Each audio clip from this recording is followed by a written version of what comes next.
s'appelle Maen Vatfeu. On se moque de Daesh pour que les gens aient moins peur de ces terroristes.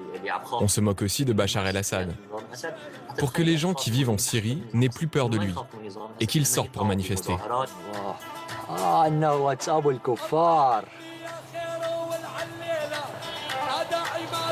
وأنا أحبك يا فتاة تريد سيلفي؟ الآن سيلفي؟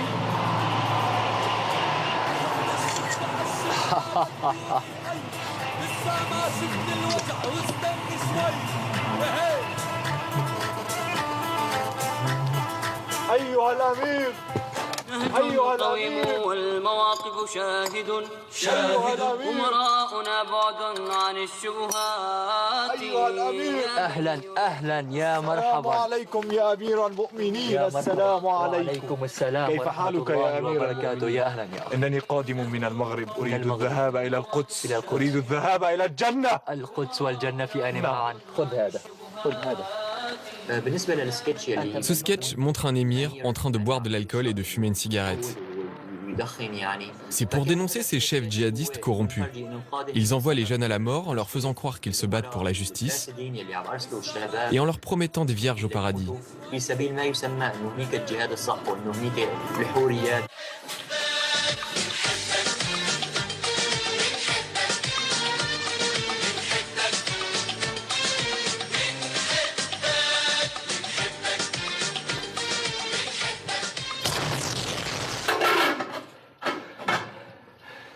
مين انت؟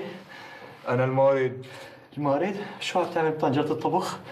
في واحد مرة طلعت له من نفاضة شباك لباك عضخ بين ايدي. يا الله. يا سيدي اسمع علي. أنا زلمة نفسيتي كتير تعبانة، كويس؟ أنا مع سيادة الرئيس بشار الأسد، تمام؟ وقتلنا 100,000 200,000 قتلنا ناس كتير من السوريين، تمام؟ بس عندي مشكلة وحدة، بس إنه أنا بدي وقت قتل السوريين ما أحس بمشكلة، ما أحس بتعذيب الضمير. حلك عندي. لكن شو حولتني؟ هلا صار فيك تقتل باسم الدين وانت مريح ضميرك. Ce sketch montre un milicien Shabia qui parle avec un génie qui sort d'une marmite. On voulait montrer que les milices de Bachar et Daesh sont toutes les deux des ennemis de la révolution syrienne. On a reçu des dizaines de messages de menaces. L'État islamique nous menace de mort. Ils disent qu'ils vont nous enlever et nous exécuter. On a donc changé de studio. On travaille dans un lieu secret que seuls nos proches connaissent. On essaie juste de rester en vie.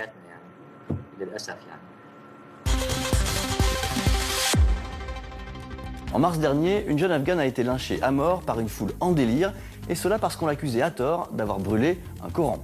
Une comédienne a décidé de rejouer cette scène atroce à l'endroit même où ça s'était passé. Les meurtriers n'auront pas le dernier mot. On écoute le témoignage de Lina. Cette pièce, c'était pour montrer comment elle a été tuée, alors qu'elle n'avait rien fait de mal.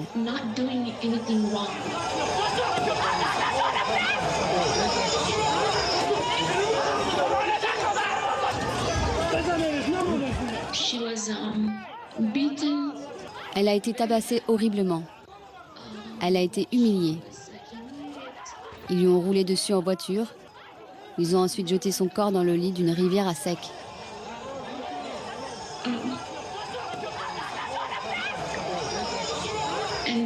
Et puis, ils l'ont brûlée.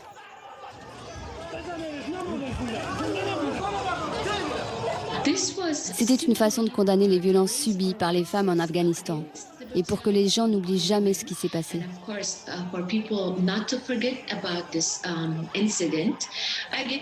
Il y a eu des réactions très mitigées sur les réseaux sociaux. Beaucoup de gens ont dit que mes vêtements étaient provocants et que je ne portais pas le voile. Je ne comprends pas. Comment est-il possible qu'on ne condamne pas les hommes qui lui ont fait ça? Et moi, qui suis une actrice, qui essaie de montrer les choses de façon le plus réaliste possible, c'est moi qui le pointe du doigt.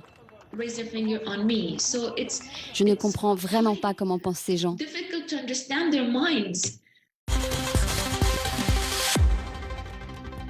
Voilà, et pour finir cette émission Best of, eh bien, je tiens à remercier vraiment tous nos observateurs qui ont participé cette année à cette émission, qui nous ont envoyé leurs vidéos, leurs témoignages, leurs photos.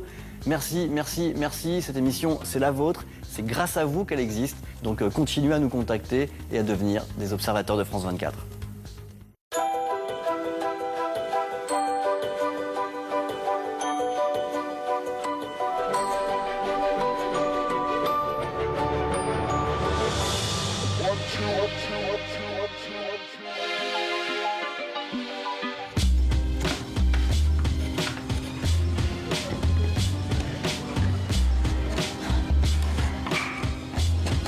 C'est un art très français, mi-sculpture, mi-peinture, mais toujours sur bois, le décor.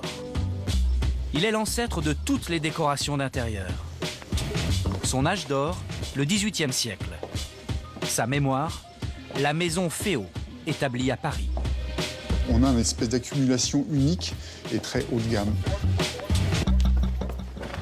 Donc ça, c'est une très jolie petite singerie. Il y a la même au château de Chantilly. Et c'est une petite pièce d'une qualité extraordinaire avec des motifs peints qui sont absolument fabuleux. Vous voyez les coraux là-haut avec les coquillages. Et puis, bien sûr, c'est ces scènes qui étaient faites pour singer les nobles de la cour.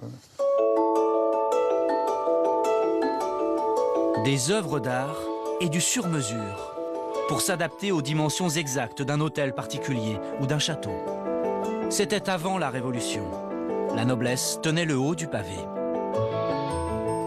Et si chaque panneau pouvait parler, il y aurait une multitude d'histoires phénoménales à raconter. Tous ces panneaux ont vu des choses extraordinaires. Parfois peut-être dures aussi, mais extraordinaires aussi. Ces panneaux uniques sont proposés à la vente, jusqu'à plusieurs millions d'euros. Mais on vient surtout les voir pour s'en inspirer ou les faire copier. Donc là, ici, on a une pièce qui vient des collections de Mme Pompadour. Elle avait pris la liberté d'utiliser des fleurs de lys pour bien montrer qu'elle était très proche du roi. C'est des panneaux qui ont été sélectionnés pour la future suite royale de l'hôtel Crillon à Paris. C'est Karl Lagerfeld qui fait ce décor. On travaille avec d'autres grands décorateurs partout dans le monde, des Américains, des gens comme Michael Smith qui décorent la Maison Blanche. Quand le client a choisi dans cette bibliothèque de décors, il faut fabriquer à l'ancienne. Les ateliers sont en région parisienne. Ce matin, on met la dernière main à une commande inhabituelle. 60 mètres de corridor en chaîne pour un milliardaire de Moscou. Donc là, c'est des boiseries qui sont chevillées à l'ancienne. C'est pas juste des moulures clouées sur des planches de bois. Tout ça, c'est embreuvé de manière vraiment traditionnelle, comme ils le faisaient au XVIIIe siècle. Les boiseries à Versailles étaient faites de la même manière. Versailles, mais à la mode russe. Le client veut un effet vieilli. C'est le travail des peintres, comme Delphine. L'objectif, ça va être de vieillir le bois. Donc en fait, là, le bois est neuf. Donc c'est très visible qu'il est neuf parce qu'il est lisse, il est clair et il est homogène. Donc l'idée, ça va être d'imiter le travail que le temps ferait naturellement sur ce bois. À chaque fois, il faut tâtonner, réinventer une mixture. Les ingrédients restent secrets. En quelque sorte, je suis en train de le brûler. Et en fait, ce qu'il y a sur ma brosse, là, c'est le tanin du bois qui remonte, qui ressort. Donc le produit à la base est transparent quand je l'utilise. Et là, au fur et à mesure, il se teinte. Après mon procédé, si on comparait ce chêne à un chêne d'environ un siècle, il pourrait avoir le même aspect.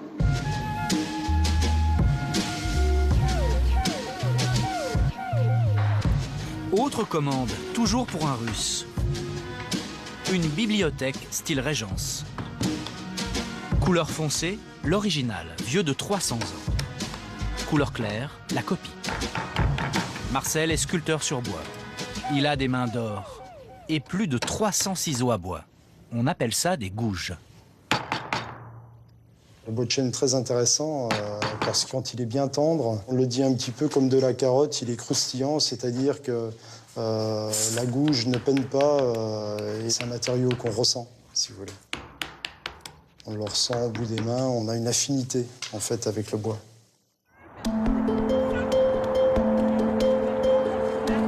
Il y a aussi des clients en France. Le patron, Guillaume Féot, inspecte aujourd'hui un chantier tout juste terminé.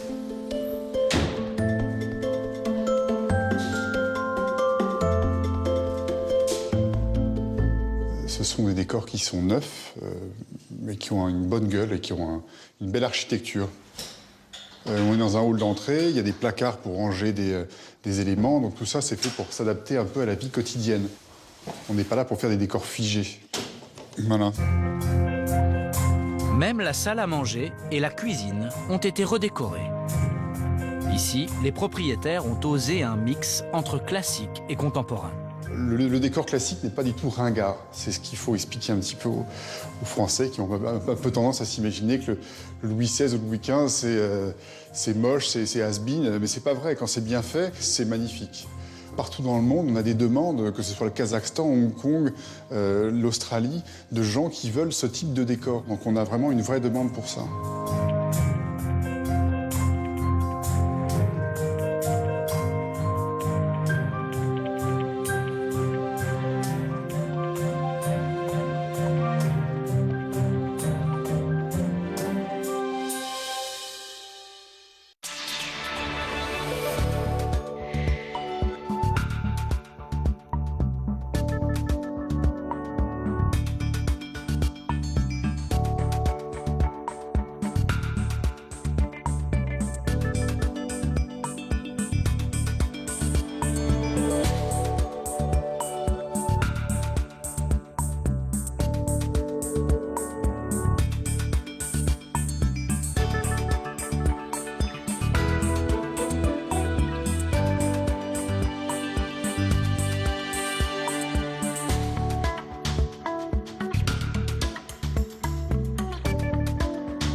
I'm still waiting, but I keep on dreaming. I'm still standing, but I'm sick of waiting. Sometimes you seem to be right there, sometimes you're there. Pendant l'été tout compris by Peugeot, le crossover Peugeot 3008 est à partir de 239 € par mois avec 3 ans d'entretien inclus.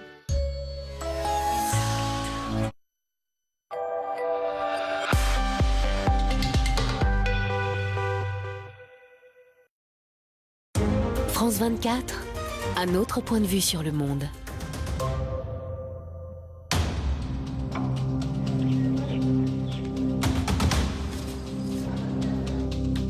Et on ne parle pas de physique.